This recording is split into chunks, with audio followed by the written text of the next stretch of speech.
Imagine this. You're born into a world where your very name has no value. Your hands are strong, your mind is sharp, but your skin is enough to deny you a future.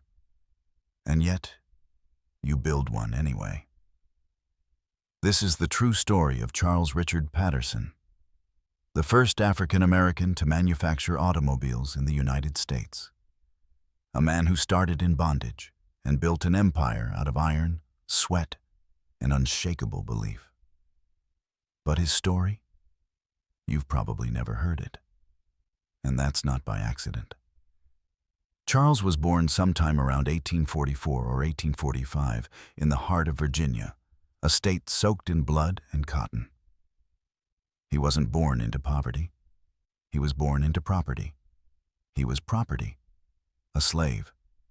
His mother, Sarah, worked the wash house on a plantation. His father? Unknown. Probably another slave, maybe a blacksmith, some say. But Charles would never know him. The Civil War tore across the country like wildfire. And when the Emancipation Proclamation came, Sarah saw her chance. She didn't wait.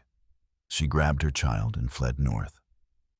They crossed 3 state lines, on foot, from Virginia to Ohio, to Greenfield, a quiet town, mostly white, mostly cold toward outsiders.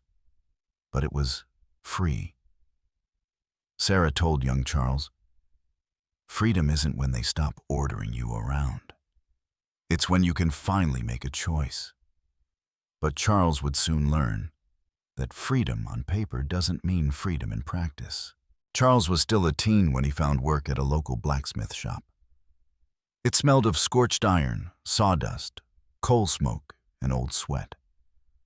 Most of the boys who worked there were white.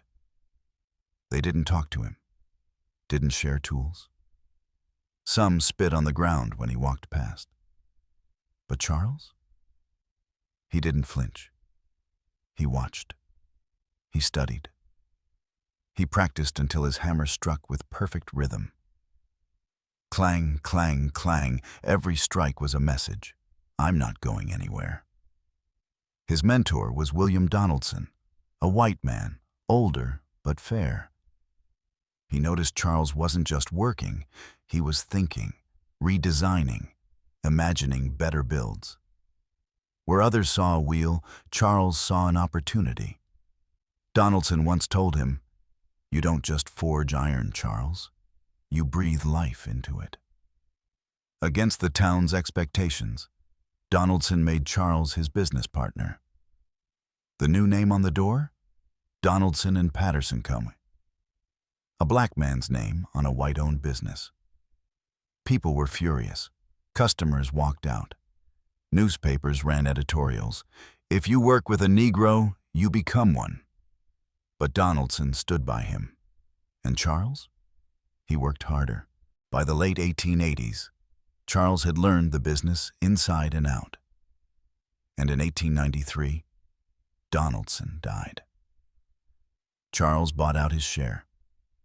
For the first time in U.S. history, an African American was the sole owner of a manufacturing company. He renamed it C.R. Patterson and Sons. A legacy was born. Charles brought in his son, Frederick Douglass Patterson, named after the great abolitionist. Frederick was college-educated, well-dressed, and just as fearless. He'd eventually become the first black man to play football at Ohio State. Together, father and son built a fleet of carriages, elegant, sturdy, reliable. They weren't just for black customers. They sold across Ohio, Kentucky, Indiana. But every success was shadowed by racism. Banks refused loans. Suppliers delayed orders. Customers sometimes refused to pay once they saw who made their carriage. When Charles asked about a booth at a local business expo, the organizer laughed. "We don't allow colored exhibits," he said. So Charles did something bold. He hosted his own showcase outside the expo hall. People came, and they bought. By 1900, something was changing. The horse was losing ground. A new machine was rolling onto the scene, the automobile. Charles saw it coming. He didn't fear it. He studied it. He bought one, dismantled it piece by piece, and learned its bones. He wanted to pivot, to evolve from carriages to cars. But the industry didn't want him. When he applied for a design patent, he was rejected. Months later, a white engineer submitted an identical model and was approved. He tried to attend an auto manufacturing fair, denied. Tried to open a dealership, denied. White-owned suppliers blacklisted him. But Charles didn't stop. In 1915, he released the Patterson-Greenfield automobile, the first black-owned car brand in America. Stylish, durable, affordable, arguably better than Ford's Model T. But without access to capital, ads, and distribution channels, Charles couldn't scale. As Patterson-Greenfield cars hit the roads, the backlash was swift. Competitors paid off vendors to stop working with him. White mechanics refused to repair his vehicles. His workers received threats. Some were beaten. His son, Frederick, was even falsely accused of arson. It took 100 letters from customers and townspeople to get the charges dropped. But the damage was done. By the 1920s, Charles was aging. The fight had worn him down. He passed away in 1918, just 3 years after launching his car line. Frederick tried to keep the dream alive. He kept the company running, pivoted to bus and truck repair, and even built buses for local school districts. But with racism closing every door and the Great Depression looming, the company eventually folded. No museums, no statues, no textbooks.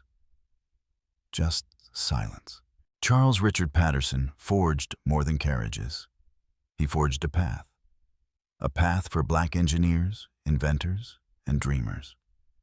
He built vehicles that moved people and moved history, even if history refused to remember him. Until now. In the early 2000s, historians resurrected his legacy. He was honored in exhibits, books, and national museums. If his name had been John Henry Ford, one historian said, we'd have memorized it in school. But his name was Charles Richard Patterson. And now, we remember. Freedom doesn't come with the stroke of a president's pen. It comes with calloused hands and the courage to put your name on something they said you could never build.